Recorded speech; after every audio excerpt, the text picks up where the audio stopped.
I'm super excited today to be sitting here with Tod Maitland, talking a little bit about production sound mixing and kind of sharing a little bit insight of his workflow, what he's learned over the years, that sort of thing. It's quite cool. If you're not familiar with Tod's work, we'll talk a little bit about some of the movies that he's worked on. But if you go to IMDb and just type in Tod Maitland, you'll see an expansive list of credits of movies I'm sure that you've seen and probably love, that he was behind the scenes making all that sound so good. So we're going to sit here today a little bit and kind of pick Tod's brain and have him share a little bit of his workflow. The agenda topics, as we see on the screen here, introduction to Tod and what he does, building the rig, sound mixers and location sound recorders do have a rig that they use, and we'll talk about that. We'll talk about the world of musicals a little bit, some of the newer projects that Tod has been working on, West Side Story and others, and how that fits into the workflow and maybe how that differs. And then, of course, we'll love to entertain your questions that you have for Tod and to pick his brain even further. So I'm ready to go deep down the rabbit hole on this journey with you today, and looking forward to it. So Tod, he's four-time Academy Award nominated production sound mixer, over 100 film credits and other credits to his name. Definitely some household names in movies, like I was mentioning, Joker, Irishman, I Am Legend, Seabiscuit. It's incredible. And some of the who's who, routinely Tod works with Martin Scorsese and Steven Spielberg, Oliver Stone, Spike Lee. The list goes on. It's quite incredible to kind of look through what Tod has worked on since I think 1978 all the way up to today, and just some of the things that have been etched in history forever that will live for us forever. So we're very fortunate to have Tod with us today. Thanks for joining us. My pleasure. Thank you, Ben. Yeah. So what I thought I would start with is, back in 1978 when I got into the business, there's a lot of things that, the business, we reinvent things all the time, but again, you don't end up reinventing the wheel. There's a reason why things are done a certain way. So when I got in the business, my father was in the business, so I came right into it. I jumped right into doing feature films. I had definitely the golden, entry into the business, which was pretty great. But back then, when I got in, it was just ending the mono Niagara. I mean, that's how far back it was. Time code, was crystal sync, and everybody mixed onto one track.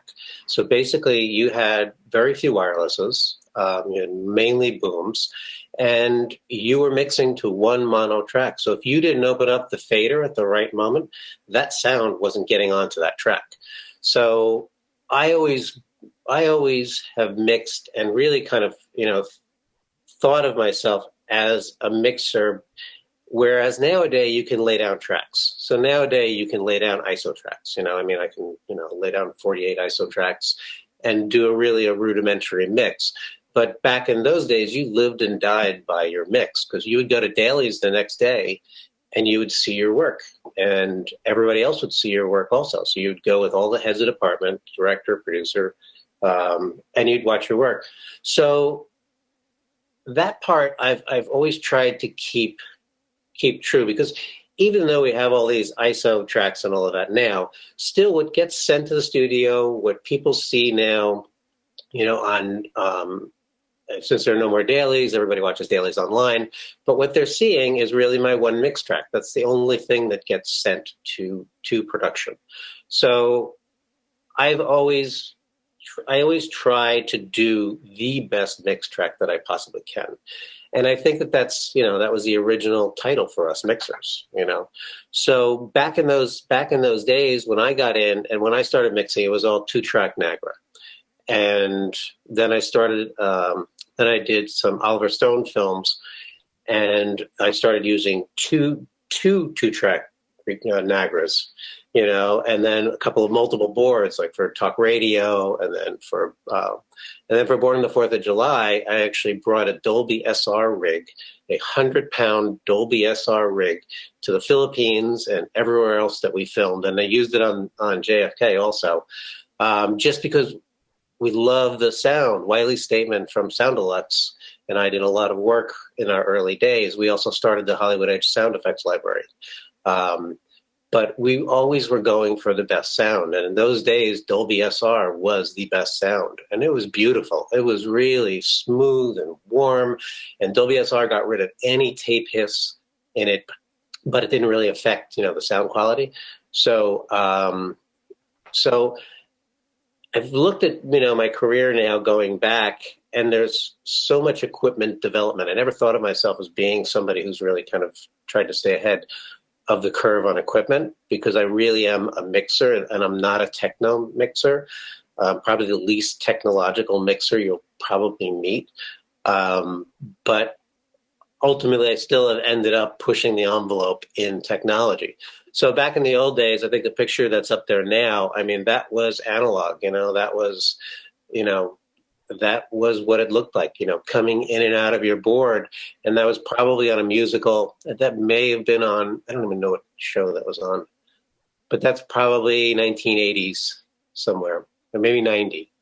And it was a mess of cable. It was coming in, everything was in and out through XLR cables, splitters, and it was just really kind of a nightmare. So, cut to the Doors. So on the Doors, I ended up bringing in a 2-inch 24-track recorder. I had two 24-track mixing boards, one for everything coming in, and one for the mixes that would go out, because we'd send earwig mixes, which were really better than earwigs at that point because they had long hair, so we could give them little earpieces and run the cable down. But we would send them, each of the four members of the band had a different mix going to them. And then we also recorded things like drum triggers on the drums. So each of the drums had on their skin, they were all silenced, but each of them had a trigger on it so that you could actually record them on a separate track. And then in post-production, you would know exactly when the drummer hit the drum. So if you're doing a close-up, you want to match, obviously, the drum to the music.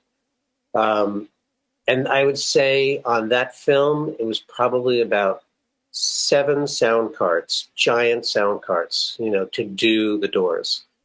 And then cut to the producers, movie musical. And there's my footprint there. So believe it or not, that's a much smaller footprint than what was on the Doors. But everything you see in that picture was what we used. So we would have a 2-hour setup when we would go into locations. And, we try to do as much live as we could. I think at this point we're using the Metacorder now. So, we're getting into digital world, but now we're still kind of crossed between digital and analog. And then 2 movies later, I did Across the Universe. Across the Universe is, now you can see I'm down to 3 carts in this picture and maybe one other one behind us. So now we're down to 4 carts. So everything is slowly getting compressed. Equipment is slowly getting compressed because just realistically and logistically, there's no way that you can get onto a set 2 hours ahead of time for every single set that you're going to. So I'd always be thinking, as I kept getting more musicals, I kept thinking about what are the best ways to trim this down? What's the best ways to get the best sound? What's the best ways to deal with all of the equipment and all of the interfacing and time coding and monitoring systems that have to go out. So Across the Universe, we definitely stepped it up for Across the Universe. And then there were a couple more musicals in between there, like Greatest Showman and a few other ones. And then cut to West Side Story. So I got a phone call to do West Side Story. So to do a screen test on West Side Story. So I go in to do the screen test, and it was a screen test for actors, but I think that it was really a screen test for me also, because I noticed that Spielberg was pretty much watching everything that I did, and he was in and out. So at the end of the day, he offered me the film. So obviously I did well on my screen test, but once I read that script, obviously everyone's seen West Side Story and knows there's a lot of characters, a lot of talking, a lot of singing, a lot of movement all over, and it's in New York in the late 50s, 60s. So once I read Tony Kushner's script, which was a beast, it was like a 200-page script with monster scenes, 20 people talking, just huge. And we were going to do 4 pieces live also. So anyway, once I got that script, I realized that I have to change everything that I have. So that's when I contacted Peter Snyder, who you see his lovely face right there. And we started the search. And so in building the perfect sound card, I mean, everything is now wireless, as we all know. Now cables, forget it. Everything is wireless. Booms are wireless. Everything we use is wireless. So it made sense that we would start building this sound card from the ground up with wireless systems.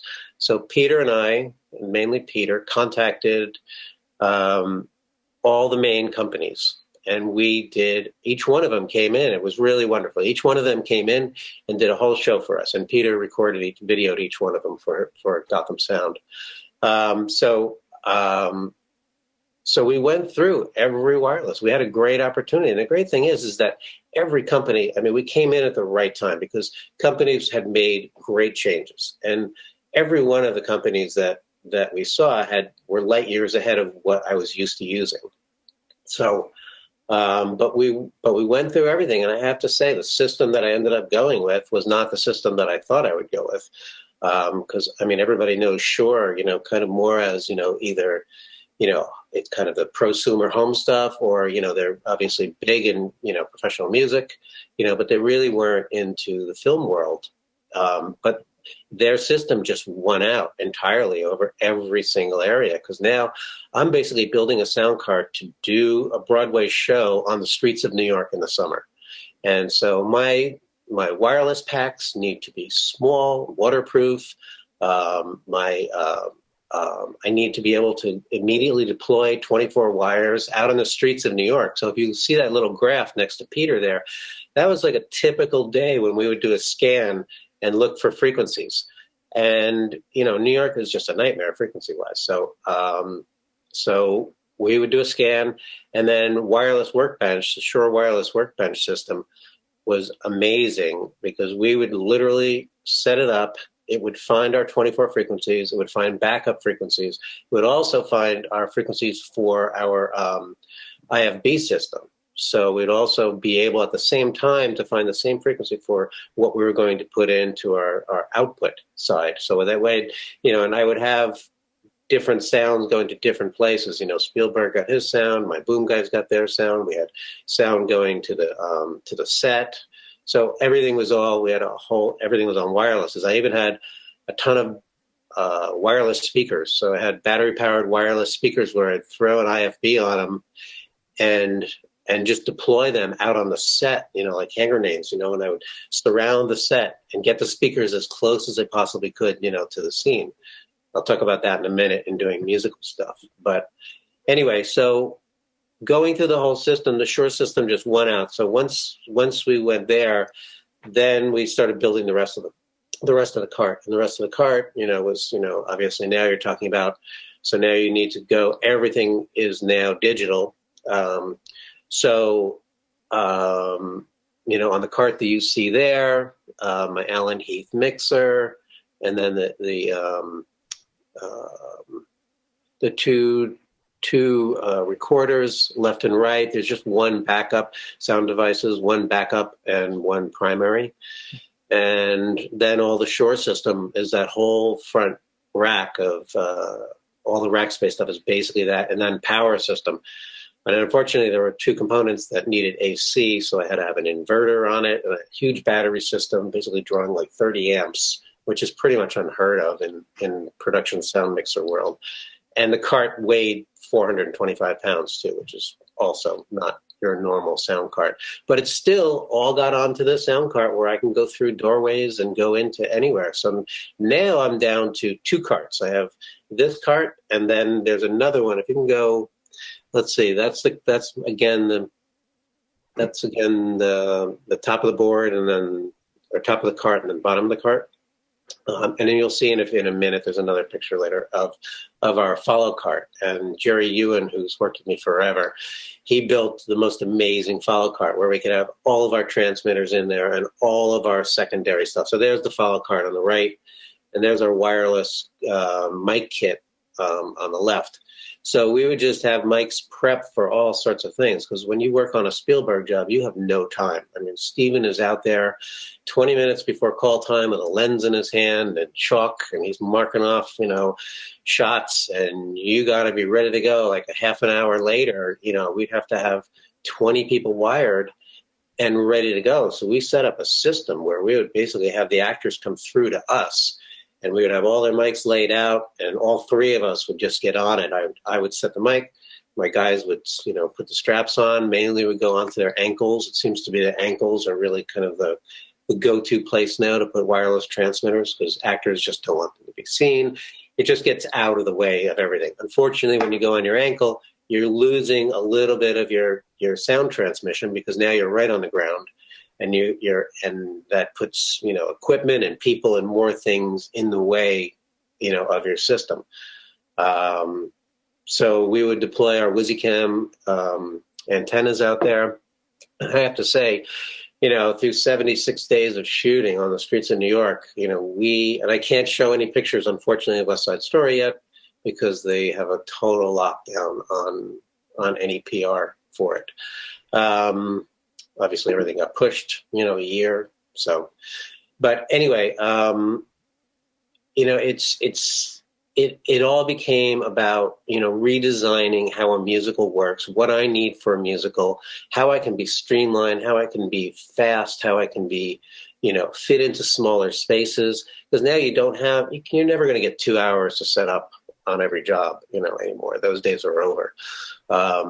So now, everything kind of just really needs to be set to go. So we would roll in, everything's already hooked up. I would just hook up to my Pro Tools music playback guy, and we'd start wiring and go. Then basically just run the wireless workbench, get the frequencies for that where we were in that location, set the frequencies to the transmitters, and then go. So, I mean, it was really a need to develop this sound cart. Was a total need. And I'm really happy that I did. I mean, kind of kicked me into the future. It kicked me into learning a lot more things than I really had planned on learning at this point in my life. But I am so happy that I ended up doing it, because now there's no way. I can't even think about going back to the system that I used to have. I mean, it was always, particularly the wireless element, it was always about finding those frequencies, and then you'd have to do the IR matching of them, and it'd be one by one. You'd set them up one by one by one. And we would have been dead in the water, with Spielberg. I would have lasted a day on that movie. So we spent probably 4 months, developing and building this cart from the ground up, and a lot of money. But it's pretty flawless, I have to say. What we ended up doing, and I give Peter a lot of credit, because he was there for every step of the way. It ended up being a pretty flawless machine. So I'm ultimately super happy with the way that it worked out. And again, I've a lot of mixers that come to me, talking about, about this package, and particularly about the Shure units. And a lot of what, from a film production standpoint, just having those small packs, with amazing reception and the ability, to connect them on and off. Wow, my dog's just chasing a rabbit. Sorry. Haven't seen that before. And the ability, to communicate with the transmitters while they're on the actors, and change frequencies and whatever. And the fact that you don't have to change volumes, on the transmitters anymore. And I mean, I ran those transmitters. We did one live piece where the woman that plays Maria, she starts off basically whispering in the scene, and she's a small little girl, but she has got a voice which is just unbelievable. And I'd literally ride the pre-gain fader 40 dB on my mixer, and the units held the entire way. They went from, I was amazed. I thought for sure they would end up blowing out, but not a one. Not a one did they go. And they held, and all the way down to the low volume. It was great, super clean. I didn't experience any problems along the way. So anyway, I mean, ultimately, they were great, and they really are the backbone of my sound card. Todd, sorry to interrupt. Like, I mean, that's super awesome. I mean, as a manufacturer, we design products and we have like a kind of a usage case. And to be honest, like this cart world and everything, which I've learned a lot about in the last couple of years, is mind blowing of how you're taking this equipment and using it to make your job easier, your sound quality better, and all that type of thing. Like you just mentioned, the gain on the pack, right? There is no more gain, so it's like one of those things that you just don't have to worry about clipping the front end of the pack anymore. Just put a mic on it, give it to the talent, and enjoy the good sound quality. These are some of the cool benefits of going to a digital product and just simplifying your workflow, making everything better. So it's super exciting to see how you and many others have just taken this and ran with it. With Peter's help from Gotham and making these super awesome carts that just do everything, make your life easier, and you concentrate on making that mix sound the best you can. Really cool. Yeah, I teach at NYU, and that's one of the things that I always talk to the students about is, when you go onto your film. So they work as a 6-man crew for their fellow students making their films.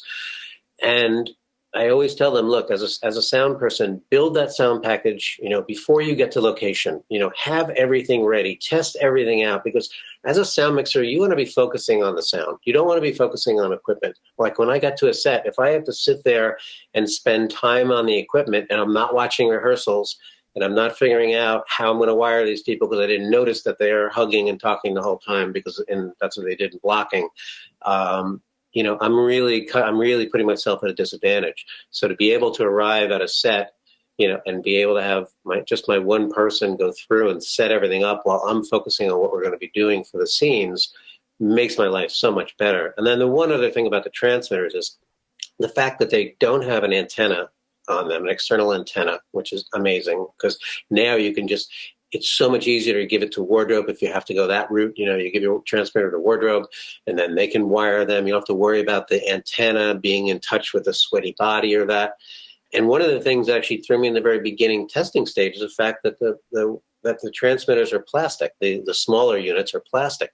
And at first I was like, wow, they're plastic. I'm just not used to anything being plastic. Everything is metal that we work with.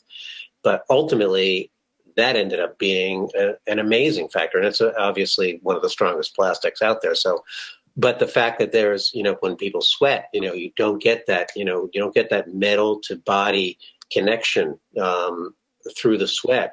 And they're so light. And they literally, like I said, I put them on their ankles every time and they're dancing and jumping and fighting through the entire movie, and nothing ever went down on it, so anyway, they really were, it was great, and Shure was great. They helped me, throughout the entire process. I even went there and looked at the facilities and, one of the things that amazed me was just a testing facility and the fact that they don't release anything for a year until it's gone through this whole shake test and sweat test and all sorts of, heat test and cold tests. And it's just amazing what they go through. But anyway, enough with equipment. So I thought one thing that would probably be really good to go through that I've been trying, because since I've been working so long on musicals and how to deal with musicals, I thought that it would be really kind of good to go through like some of the points. Let me just find my little note sheet here. Some of the points that are really helpful for me on a film, on a musical, and how I really go into it. And I kind of try to set it up in a step-by-step process. So obviously the first thing you're going to do is get the job, and you need to hire the right Pro Tools operator, and have all the equipment that you need. And that's and the right crew, and you need to have a great crew. And I've had like the same crew for 20 years, like Mike Scott, Jerry Ewan, Terrence McCormick. Just really great. So then there's a lot of meetings, then you have a ton of meetings with the music people, with the director and that. And the great thing about doing musicals is that you're now, as a sound mixer, you're involved, 6 weeks ahead of time. So you're there in pre-production, you're there at a time where sound mixers are not usually involved. So you get to develop a different relationship, and they rely on you in a different way, because now sound is incredibly important. It's as important as camera when you're doing a musical. So getting those meetings and in those meetings with the music people, talking about if you're going to do a scene live, how are you going to do it live? If you're going to do it to playback, how are we going to do it, to playback? And obviously live scenes, require a tremendous amount more work. And you need to have quiet sets. There's just a lot more that goes into it. Everybody has to wear earwigs, or headsets if they're off camera.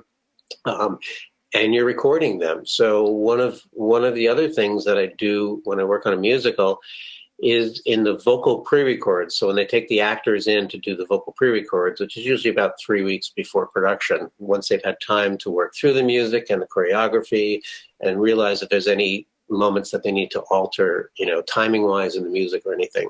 So they try to do that first. Then they bring the actors in to do the vocal pre-records. So one of the things that I do in the vocal pre-records is I have them not only record on the big fat studio microphone, but I also have them record on a lavalier, a wireless lavalier that I plan on using on that actor. And then we'll have a picture that I can show later. But I do actually do a microphone test. I do a lavalier test because I've also learned that lavaliers sound different on every person. Whereas I can take a 416 and almost everybody will sound pretty good, like a Sennheiser 416 shotgun mic. Everybody, if it's in a good position, almost everybody's going to sound pretty good. And I'm always trying to match to that Sennheiser 416. So I'm always trying to match my wirelesses to that. So what I realized is that some actors sound entirely different on different microphones, So you have Sanken, you have Shure mics, you have Sennheiser mics, there are a bunch of them out there. So I would take 6 different microphones. Can you go down to the bottom? I think it's the last slide, where it shows the person. Yeah, this one here. So this is one of my early music tests. So this is about 4 or 5 weeks before production. She was one of the women who was played one of the Sharks' girlfriends, but also a singer.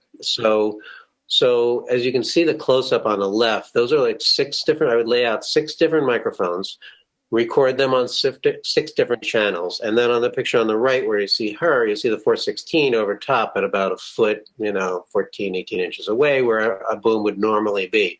So my goal here is I'll have the actor come over, sing some of the song that they're going to sing. I'll try to find something where it's got high elements and low elements in it.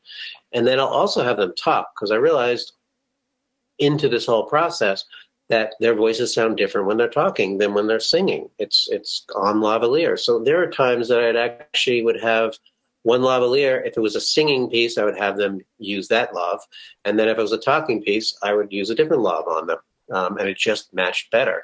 So all of this is done in pre-production. So then when you go into do the vocal pre-records, now I would take the lavalier that we matched up with that particular actor, and I would have that in the vocal pre-records, and I would have it basically, put where normally, not on their body, but on a little stand, where normally where a lavalier would end up being. I would have my 416 in the recording studio also. So now they lay down 3 tracks. So now they have their big fat studio mic, 416, and the lavalier. And the idea there is, one of the things that always bothered me with musicals is that radical sound change when you go from however you recorded the sound on the film prior to when they start singing.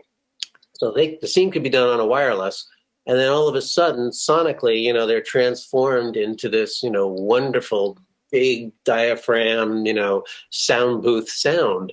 And it just throws the viewer off, because it's like, okay, well, that doesn't match anything. So one of the ways to deal with that is to go from, if I use the wireless on the scene preceding it, you start the song, the vocal pre-record on the wireless. And then through the first line, you can actually make that transition through the first line of singing into the big fat studio mic. And now you don't have that radical jump from A to B. And one of the other things that I'll do also is that when you're doing recording, whether it's live, not as much live, but more playback.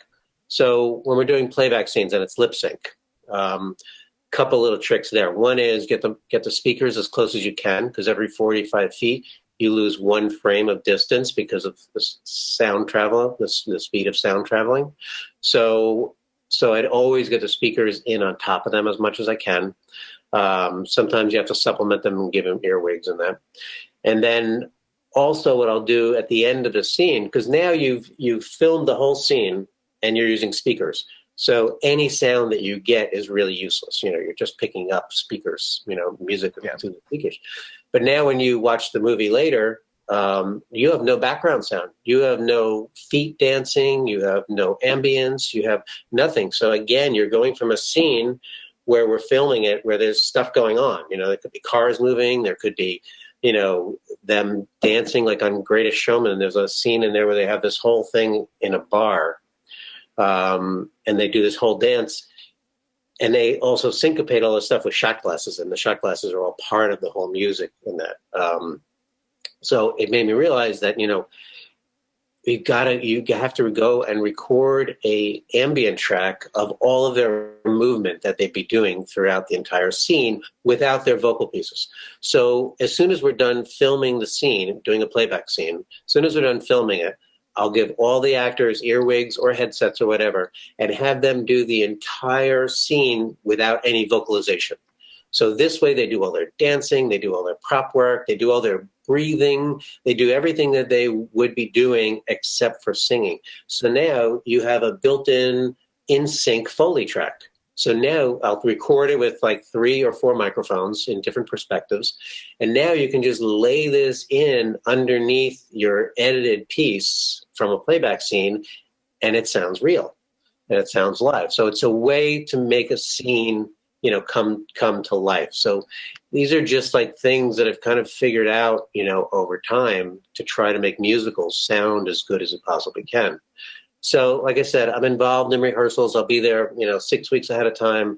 And then I also get to talk to the actors and that, because another thing, when they go into the vocal pre-records, they may be dancing in the scene. And if they're dancing in the scene, but they're just standing in front of a microphone singing, they're not breathing. There's no energy. There's not that energy that you see on set. And on the last film I did, Tick, Tick, Boom, we actually did a scene where Andrew Garfield is playing in the rain on a piano in Central Park.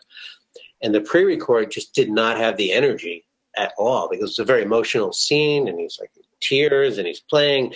But the pre-record just visually did not match it whatsoever. And we did it all live, and the live piece was just amazing. I mean, it was like night and day. So it's going back, it's if you can get the actors, and that's why it's important for me to be there during the pre-records, if I can get those actors to remember what they were doing in the scene. So if they're in the scene and they're running around and they're in the West Side Story, it was like they're singing and fighting and singing and dancing, and there was a lot of physicality going on. So you want to hear that in their voice. You want to hear some breathing. You want to hear some energy, whatever it is that's happening in the scene. So it's super important to again trying to match camera and visual and sound together. And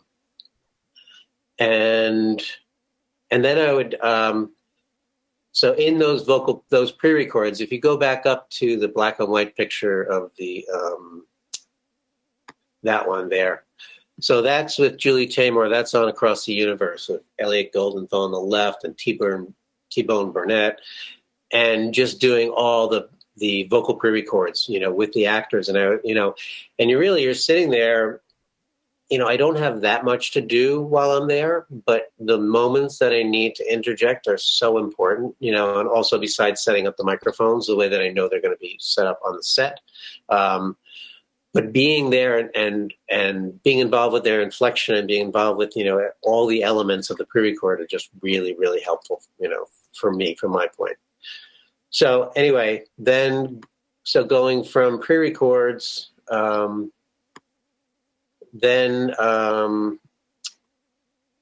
if you're doing live stuff, you need to prep a set. Like now the set has to be a quiet set, because now you're trying to record vocals, that are going to be used, as the vocal track, for the film. And you need to be able to give them, room to edit and all of that. So obviously you need to record them as good as you can possibly record them. And I always try to boom them. Anytime that I can, I'll always try to boom them, because a boom is just a much better match, for a big studio microphone. So, but that's not always the case. A lot of times you have to go to wireless, so it's those moments, like on West Side Story, I would do soundproofing. Like we worked in this concave church, and I had a ton of Sonex, put into the entire ceiling of it, because we're doing this whole live vocal piece in there.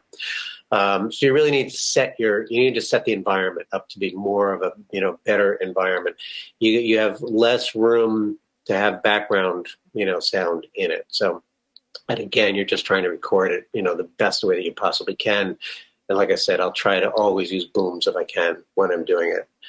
Let's see. And I mentioned playback on set. Like I said, I'll get the stuff right in there. So for live singing, obviously you need to give them all little earpieces, so everybody gets earwigs when they do it. So there's no music sound leaking through whatsoever. And if you have instruments, you have to deaden all of the instruments. Everything goes totally quiet.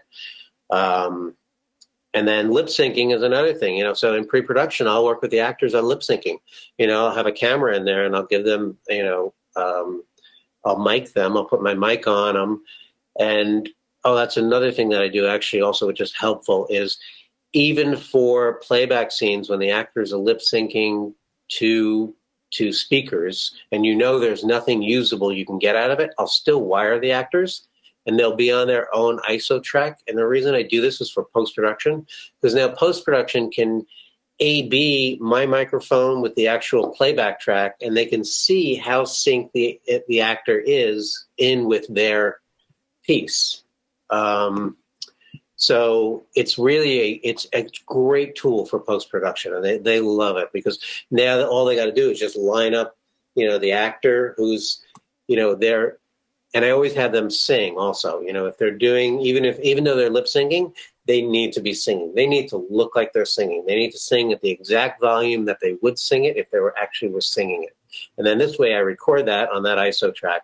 And now in post guy can just line up that track and line up the pre-recorded vocals, and he knows if the actor is in or out, and then he can just slip it, they can just slip it in and out very easily. So it's just another little tool, again, to help people in post-production deal with it.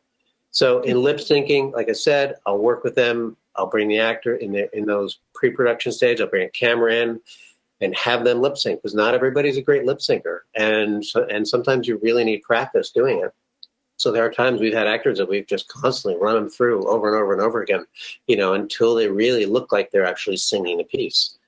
One other little trick is worldizing. So if I'm recording a scene that takes place in a theater, in a club, anywhere where there's speakers playing, just after you get the entire scene, record those speakers playing in that room, with a bunch of different ambient mics. So I'll just play the same music playback scene that we just did with nobody doing anything. Obviously, everybody will be quiet. A bunch of different microphones and different perspectives, and just record the room with those speakers on. And it just gives you, again, it's about giving it life. What would it really sound like there? Instead of in post-production for them trying to match like a reverb natural reverb. Yeah. So this way, there's no more need to match that effect. You have the actual sound inside that room. So, it's been a process, this whole process of learning to do musicals and that, but one that I've really, truly enjoyed, and one that I really, want to share, with people, in how to do it, because I think that it's just, musicals are becoming more popular. We've seen it, I think, since La La Land and Greatest Showman kind of kicked it off, but I'm doing a Will Ferrell musical this summer, A Christmas Carol. So there you go. Everything's turning into musicals now. So anyway, that's pretty much it. I'm sorry, I interject. How do you keep organized? Like, I mean, you're talking about all these multiple tracks for like the same scene and different microphones and stuff. How do you document all this to keep it in some sort of sensible way when somebody's sorting through it later? What do you use? So I would, first thing I would do would be line up the lavs with each actor. So I know, right away, I know that if we're doing a dialogue scene, with Maria, I'm going to use this lav on her, and if it's a singing scene, I'll use that lav or a different lav, so I have all of that written out. And then great thing is metadata now. I mean, you obviously write in onto the recorder, everybody's track, who's on which track. So that's all in front of me there. And then I actually still use Velcro strips on my mixer. I think if you go back to the one of the earlier slides on the cart, like that one there, you can see on the bottom of my mixer, there are all little Velcro strips with actors' names on them. And this way, that's just an immediate reference for me. So when I'm trying to do my mix and trying to do a really good mix, that's going to be sent to Spielberg and everybody else, obviously in post, they're going to rip it apart. But again, until you get fully into post, it all lives by your mix. So I'm always, any tool that I have that I can help, with that. And again, my guys are incredibly organized. They know where everything is and how everything works. So yeah, it's just, that answers it. Cool. Yeah, absolutely. Yeah. Thanks. Yeah, I think unless there's any other, I can't think of anything else. So, hello. Oh, you're muted. There we go. Sorry. Got to hit the mute in both places. All right. Lots of great information there. Thanks so much, Todd. We do have quite a few questions. Right. So, shall we dive in? Dive. Sounds great. All right. First question. Does the cart's 2 antennas stay on the cart at all times, or have you explored the availability of quadversity? Most of the time, I'm able to keep them on there. A lot of times, I'll run them out. I'll just take them off and run them out. So if a set is just too far away, I'll just run the 2 antennas out that way. And we have done quadversity if you really need a big spread. So if I need to have, a pickup in a room over here and then a whole other section over there, then I would do the quadversity and jump in that way. But in general, I can get away 95% of the time, just with the 2 antennas. And if I need to run them out, on a heavy coax, that works well. Great. All right. You mentioned that you run the cart on batteries. How much runtime do you get out of the system with such a big current draw? Well, good question. Not much. So normally I'm obviously, most of the time we're plugged in. 98% of the time I'm plugged in, so I'm fine. But those moments where I do have to go, I can get about an hour, I would say, out of it, until I start getting in trouble. But it does draw like 30 amps. And I do have, I think, what do I have? I forgot the battery system I have, the Zeus, I think. But yeah, it's a bit of a beast in power draw. That's something that would be great to come down, but it is what it is. Room for future improvement. Next question. Are you using a Dante workflow in the main rack for the Axient to feed to the recorders and the AHSQ as well as the various transmitter links? Yes, everything is Dante. Dante is amazing. I don't totally fully understand it, but I know what it does, and it is truly amazing. I have to say, you look at the back of my cart now, and it's a couple of Ethernet cables. Well, you saw the back of that other cart, and if I had to go with analog, if I had to go with plugins on the system I had now, I would have triple the amount of cable that I had in that nightmare photo of the analog days. So, yeah, no, Dante is amazing, and it's made our lives, it's when you can't see things. I mean, I came from an analog world, so I love to see things. And it took me a while to get used to mixing on a digital board, where I'm used to having, all of my EQ feeds, and I EQ a bit. So, it was, jumping into this whole cart was a big learning curve, mixing on a digital board, Dante, the Shure system, it's just new recorders. It was multiple levels of learning to get into it. But awesome. All right. Next question. What do you use for the transmitter ankle straps? Oh, what's the name of that company? It's a very familiar company. Is it Neopax or Ursa? Or Ursa Pack, yeah. Ursa? Yep, and it's great because they fit right in there nice and tight. And one other trick that I do for the ankle pack is if you put it in and then pull the sock up around it. So what that does is two things. One is obviously if their pant leg comes up a little bit, you're not going to see the unit hanging there. But the other is that it just even makes it a little bit more secure in there. So everything is really trapped in there. So even though the Ursas, you can strap them on fairly tight and you're always working with the actor, they usually like it tight because they don't want it moving around in there at all. They don't want to think about it. And if something's moving, then they're going to think about it. So we strap it on there. I just use one of those little bullets, attach it on to the end of the plug side of the lavalier. Drop it down their shirt, drop it down their pants, strap it onto their leg. I'll set the mic. My guys will strap it onto their leg and boom, out. Awesome. So this next question is kind of related to the other side of that. Can you please talk about your mic placement on actors when using lavaliers? Yeah, that's a whole lesson at NYU that we're actually going into over the next 3 weeks. Mic placement is everything, and mic placement is probably 80% of what we do. And the reason why I like to wire the actors myself is this way. One is, 40 years of doing it, I've figured out a lot of tricks to get away from clothing noise and where it should be height-wise on the actors, which I'll talk about in a second.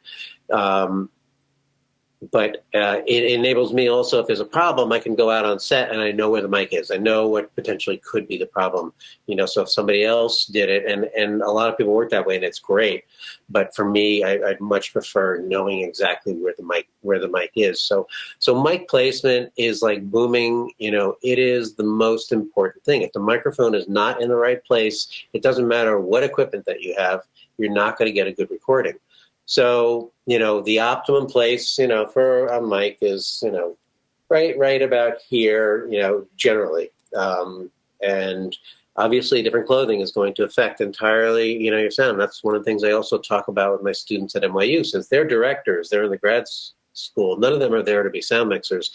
My goal is to make them good sound directors, so that they are, in touch with sound, so they have good communication with sound, and they know the potential problems, like picking bad locations, if you pick a bad location, you're going to be dealing with, a sound nightmare.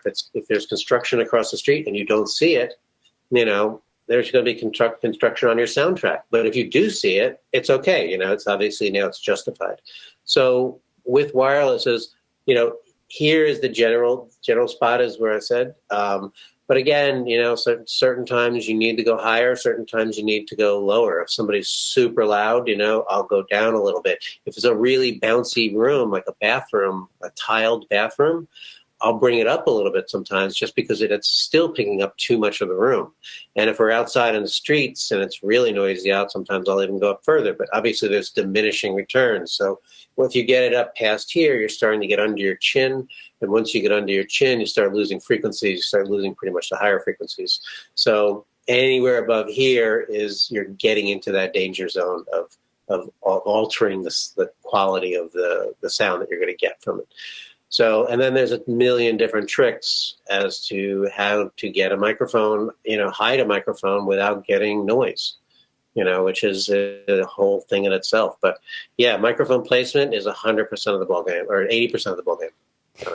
So another related question, do you ever use lavs on heads versus on the chest? Yeah, but only if I desperately have to. Because if you're on a film, you're in on close-ups. Where you're doing theater, you can get away with having it, here, and you can see the little black dot in that. I've had to do it, and I have done it with great success, but it requires a lot of work because you have to also worry about the cable going down the back, and hiding the cable. Where in theater, you don't have to worry about that. And I did it on the Joker, actually, because one of the scenes they were sitting in a diner talking, and Zazie Betts had a vinyl jacket on, and it was a vinyl seat, and the two sounds together were just horrific. And the microphone, the regular placement of the lav, just put it in line with hearing that sound. So I ended up going into her hair, just on the side, and it ended up saving us. But it takes a long time. You have to deal, it's a whole big deal with hair and, and makeup to get the microphone in there and weave it into their head. And you usually it's hard to find that time to do it. And again, it's just hard to hide it, but it's definitely a tool that I'll use. I'll put them in hats and stuff like that. And it's better when it's in there because you don't have clothing noise. There's no perspective change. Because one of the things with wearing a lav, if you talk down or if you talk up, it's the difference in volume it's double the volume when you're talking down as to when you're talking up. So a lot of times when I'm actually mixing, if I don't have many actors, if it's one or two actors, and there's a lot of head movement in there, I'll be riding the gain and bringing the gain up and down, with the actor, as they look down, I'll be lowering it. And as they look and they go up, I'll be raising it just to try to keep, again, it's all for that mix, they'll in posting go through and do it, more succinctly. But for my mix, I want it to sound even. Otherwise it's all over the place. All right. Another question about lavaliers. Have you ever used Twinplex? And if so, what are your thoughts on it? Yeah, we use Twinplex a lot on West Side Story. So those in that little picture before of the different microphones, we have two different Twinplexes with two different caps on them. And what I found is I probably use Twinplex probably 60 to 70% of the time. And even more so in singing. It was interesting because it turned out to be a really great singing mic. More than almost any other mic. So there were times that I would 60, 70% would use them for normal scenes, and then probably in singing, I'd probably use them almost 80% of the time. And I don't know exactly what it is. Again, I'm not the most technical guy. I just know it sounds good. But they sounded a little better in singing. But I use them on West Side Story for almost every one of the Sharks and the Jets, because they all had these little, cut off tees, or not, like the old, the old strap T-shirts that they would have. And with the really thin wire on the Twinplex was really helpful, because since they're almost see-through, these things, so I would get it, and they're small, so I'd get it right onto that little tiny little, the little the top of the T-shirt, the collar. Thank you. But normally on a T-shirt, it's really high up, which is right here, which is not good. But on those old school cutout T-shirts, it's right down here, so it's almost perfect. So we would tape them on there with a little moleskin on the back, double stick Joe's tape on the front and moleskin on the back, press them into it, and then I would just take some surgical wire, and run it, have it here, and then on their body, I'd just tape it here and here, so that you would never see the cable, because if you ran the cable straight down, you'd see the cable right through, because they're almost see-through, these shirts. So I would tape it to them right under their pec here, and then have the cable come down the side, and that was a way of getting away from seeing cables on them. Awesome. All right. Going back to the question on Dante, if your cart is set up fully on Dante, are you still using analog cables for sending from your receivers to your mixer? No, everything is all Dante. The entire thing is Dante, in and out, everything going to my IFB system. Everything is Dante. Awesome. Only thing that's not coming in are the tracks coming in from my Pro Tools person. So normally from them, I'll get a vocal track, a music track, and a timecode track. So I'll have those come into me. But other than that, everything else is done through Dante. Awesome. How hard is it to get the crew to spend the extra time to do the additional takes for Foley and worldizing? Torture, like in anything else. It's like doing room tone. They say it's the longest 30 seconds in filmmaking. Yeah, because you have to sell. That's where those meetings up front come in handy, where you talk through, because all the directors, they want this thing to sound great. They want it to be live. I've already had this conversation for the Will Ferrell movie that I'm doing. How we're going to make this thing sound real, and it really only takes them. It's like a 10-minute thing. Basically you just give them all earwigs, and have a couple booms following them around, 3 booms out there following them around, and just go. But like anything else, getting anything for sound, it's always the last thing. So normally, you've spent, the whole day filming the scene or whatever, and now everybody's tired and they want to wrap. And it's like, no, we got to do this thing, and we have to do it. And there are times, when we've put them off and had to recreate them at another place, or not another place, in the same place, but a different time. But it never works as well because it's just different energy and all of that. So, yeah, it's like anything, asking for anything in sound, it's always torturous. But on a musical, you definitely have more leverage, and I'm not afraid to use it, nor should anybody. It's like, you're there for a very specific purpose, and you really need to get, the sound you need to get. And sometimes it means, asserting yourself and saying, look, no, we have to get this. We have to get it now. It's not going to work if we don't do it at another time.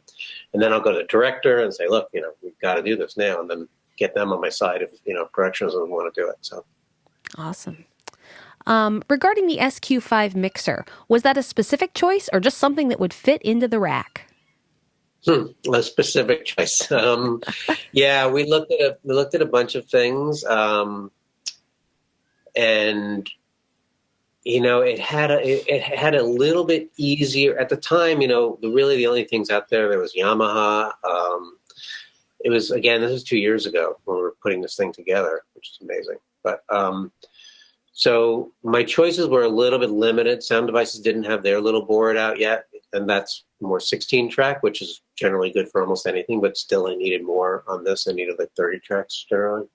But what I liked about it was, for me, it was the easiest transition from analog into digital, to be honest with you. And I liked the interfacing. It just felt good. It had a great sound to it. I played with a few different, mixers, and by far felt like, for me, this was one of the easiest transitions, which was obviously a very helpful element in this whole process. And it gave me everything that I need. I had 9 discrete mixes going out from there into all different things, into headsets, into Stevens mix, into boom. I mean, all these different mixes that went out, thumper tracks and all sorts of things. And it was great. I mean, you still have to get used to the different levels of it, so it's, 16 first level, 16 next level. And every once in a while I would lean my hand on it and it would click over to the next 16, but, it definitely still takes a little bit of time, but it was, for me, the easiest transition. And I really like it. I really love the board. All right. Here's a good question. What was the biggest lesson you learned from a time when you lost a recording or it was unusable? Oh, that's an easy question. On the Doors, we were doing Val Kilmer singing live on the beach in the very early scene where he first starts to sing. And it's totally a cappella, him just on the beach singing. And it was close up. It sounded amazing, but we had lost our Dolby SR system. So I was using Dolby SR back then. So I would run everything at 7, and it was still analog tape. So I'd run everything at 7.5 IPS, and I'd get 30 minutes out of a roll. But our SR system went down, so one way to get around that was, if you ran at 15 IPS, you got a lot more. You got more headroom on the tape. You got rid of a lot of the noise, so it sounded a lot like Dolby SR, but it only gave you 15 minutes of recording. So we were changing roles like maniacs. We do 2 takes. Reload, 2 takes, reload. And something was going on where I had to go back out onto the set. So I had my third man was reloading, and he ended up reloading a used roll onto the machine. And the way the Nagra works is it has a bias head on it, so it erases everything. It biases it up and erases everything right before you record it. So we lost that entire roll of sound. So I got a phone call from Oliver Stone Saturday morning at like 8 a.m. It's like, Todd, the fuck? What went on? What's wrong? I'm like, I have no idea what you're talking about, Oliver. He's like, there's no sound to this. And we went back through it. And ultimately, that's what happened. And unfortunately, that guy got the axe. Not from me. I would have kept him, but Oliver was so angry. It was ugly. Truly. Youch. Yeah. You kind of talked about this a little bit, but how do you prefer to attach mics to the talent? What kinds of gack, sticky stuff, etc. do you use?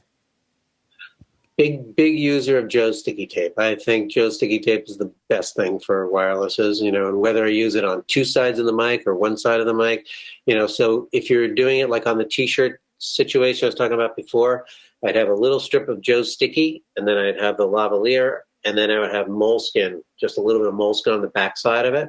So I would press the Joe's sticky. The one thing good about Joe's sticky is it kind of presses into the fabric pores, so it holds really well. So these people were sweating, dancing, sweating, jumping.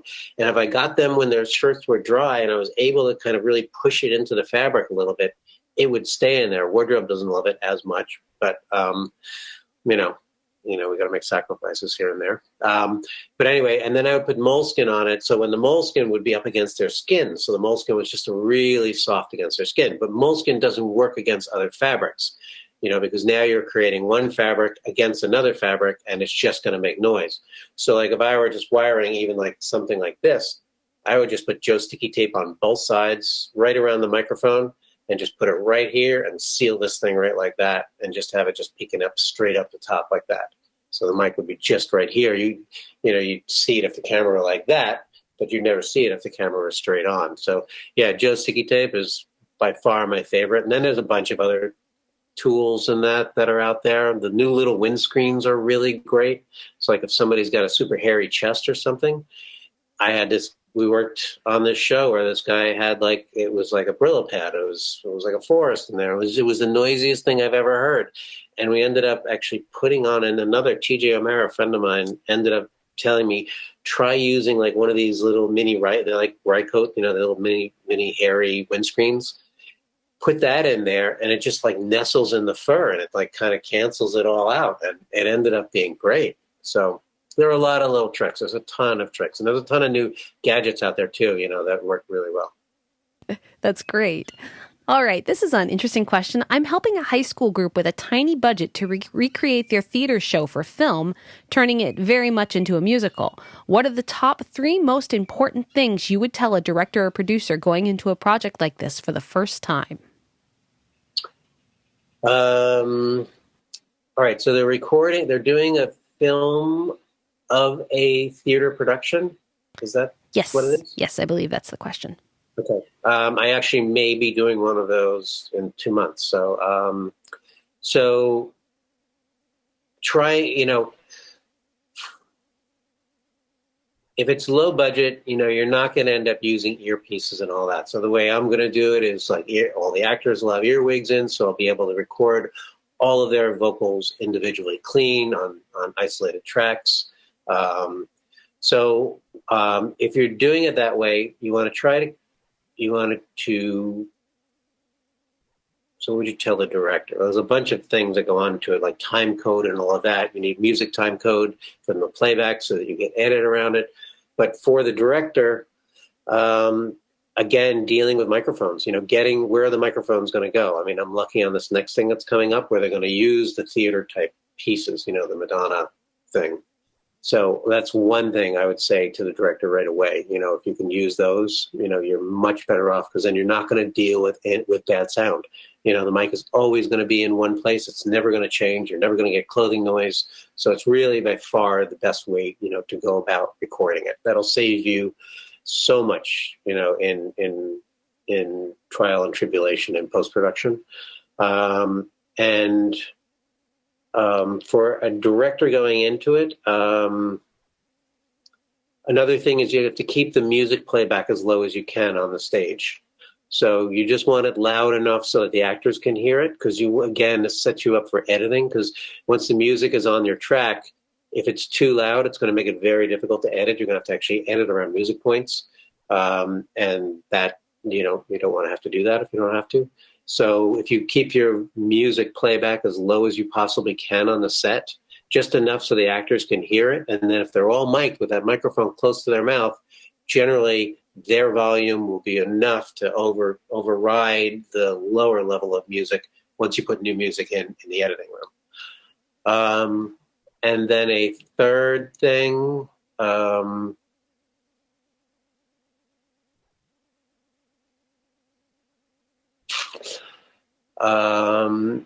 would also go back to that thing of trying to get all of the sound of the Foley steps and all of that. Try to tell them you need that time to do that, because everything's going to have music playback on it unless you're doing them with earwigs. Everything's going to have music playback over your track, and you're not going to have anything to put in underneath. So particularly if it's dancing scene, which musicals generally always have some dancing and movement and all of that, and you have nothing to put in behind it, it's going to sound just like it's going to sound like a studio recording, so it's not going to have the life of a movie.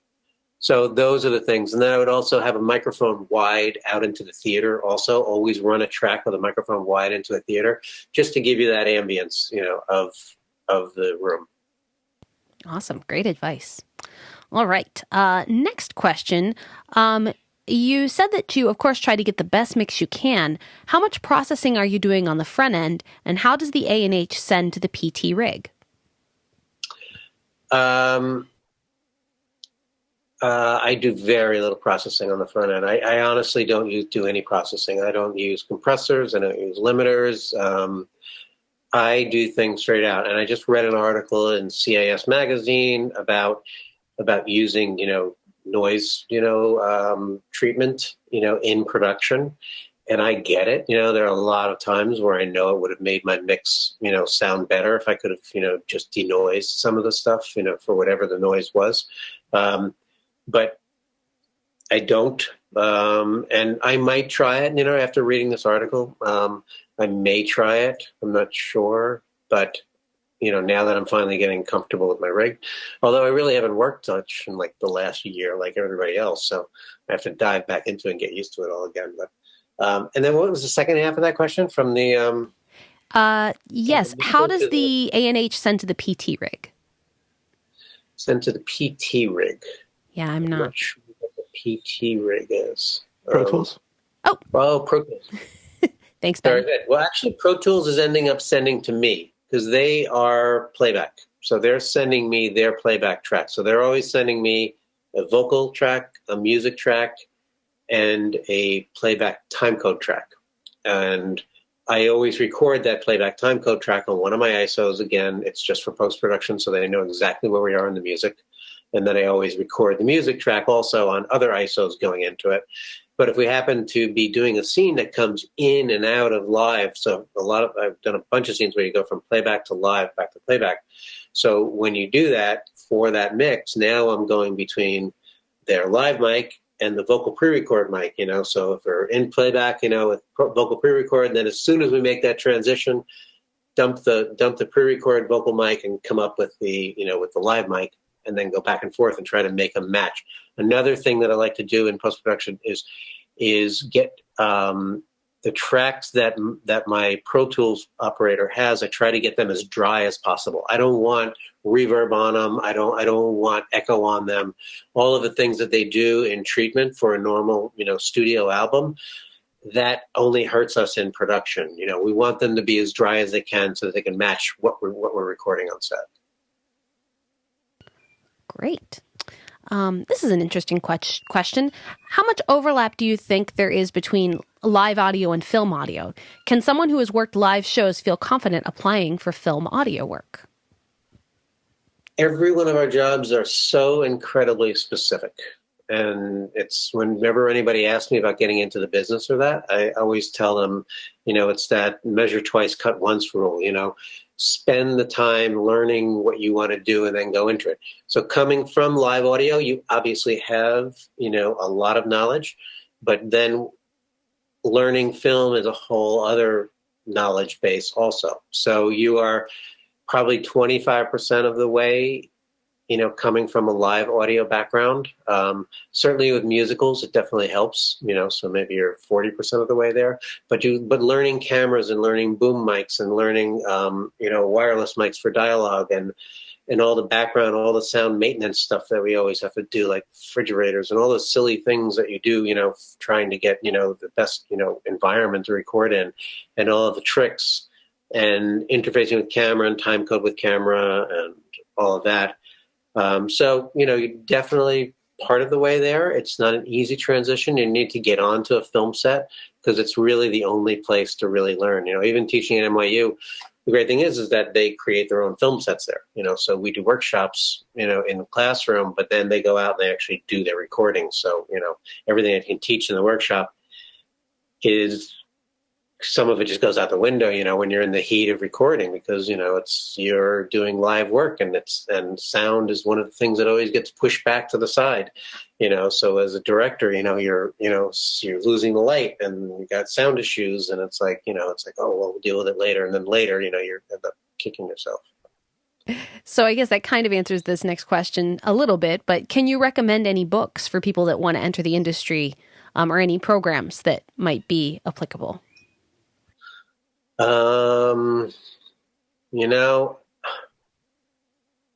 are a few books out there, and I looked through a couple of them as I was starting to teach. I'd have to go and I don't remember the names of them actually, and I haven't. But I would have to get back with a answer for what they are, but it is a good question, and it's one that I should really have a better answer to. I apologize for not, but maybe somehow we can reconnect through you guys, and I can do that research. And if you want to give me those when you find them, Todd, I can include them in the notes when we archive this. So no worries. All right. Next question: how do you monitor the lavaliers in your setup? The same way I monitor any microphone in my setup. So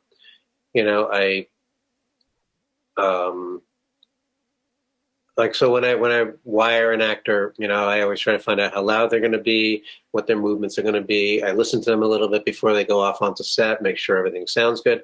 And then as I'm monitoring, it depends if I'm using the wires or if I'm using the boom. So if I'm using all the wires, then I'm mixing them in as we go. And then I'll also listen on pre-fader, a lot of times just to make sure that, the lav is sounding good. Even if I'm in between like a scene where I have a second where I can actually do some pre-fader listening, I'll go in and listen to those lavs and just make sure that they all sound good. But I'm monitoring them in a mix, really. I'm using each one of them, for the dialogue that I need to use them for, and then try to get out of it and back and forth. But like on West Side Story, when we had, scenes with 20 actors going, there's no way you can do a really good live mix. So one of the great things with these digital boards now is they also have these automatic mixers in them, which can be really quite helpful. They're not great, but for situations like that, if you just spend your time tweaking it and let it do, the basic mix, it's a whole lot better than what I can do. That's for sure. Awesome. Okay, getting into specifics, what Shure receivers and body packs are you using? So I'm using, the little ones. Let me see. What are the names of them? That's the ADX1M. ADX. I'm terrible with the numbers, so you guys can jump right in here with that.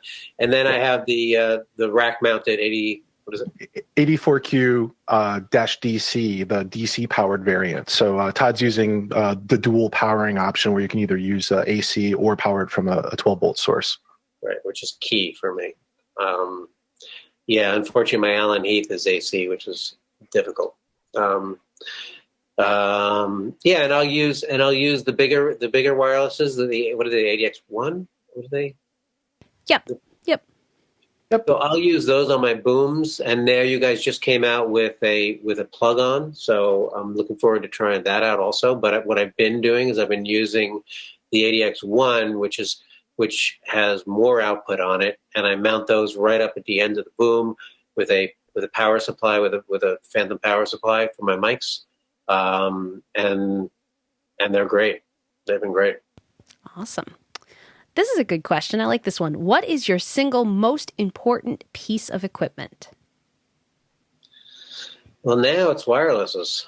I wouldn't have said that. It used to be a Nagra. The Nagra was, it was the Mercedes of the business and almost as expensive as one. And everything lived and died by the Nagra. But in our world now, everything is wireless. So I have to say, not a single thing, but the wireless packs are probably my most important piece now, just because, I use them all. You use them all the time. Production wants you to wire people all the time. It's not necessarily what I want to do. And sometimes I won't do it if I know that we're totally fine. But the problem is you end up getting screwed if you don't wire the people in the beginning, and then all of a sudden they want to do a wide shot, and it's like now you have to go through and wire everybody when you had the time before, and now you don't have the time. You end up in that situation. So, yeah, I'd have to say the wirelesses. All right. We like hearing that. All right. Your Foley and speaker system takes on musicals. Is that a big request of the production? And can you talk about scheduling and the areas where you are uncompromising?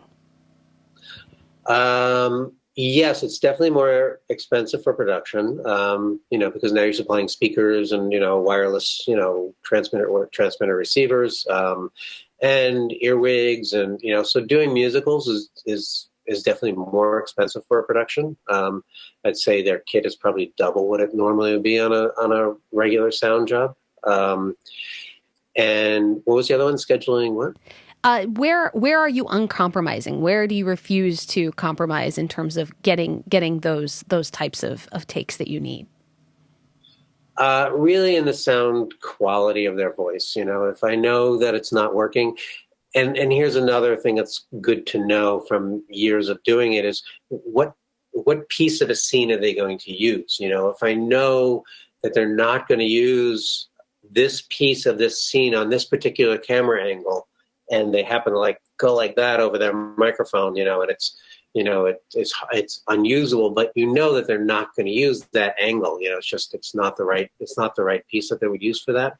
Then you can know to get away from that. This is kind of a roundabout answer, but it's really important to know, you can't cry wolf all the time. You can't go out and say, oh, this is bad, this is bad, this is bad, this is bad. You need to know when to do that. It's really important to go for those moments. And ultimately it comes down to just the quality of the sound of the voice. If I know, I'll be uncompromising with, particularly when you're doing live vocal records, I'll be uncompromising there.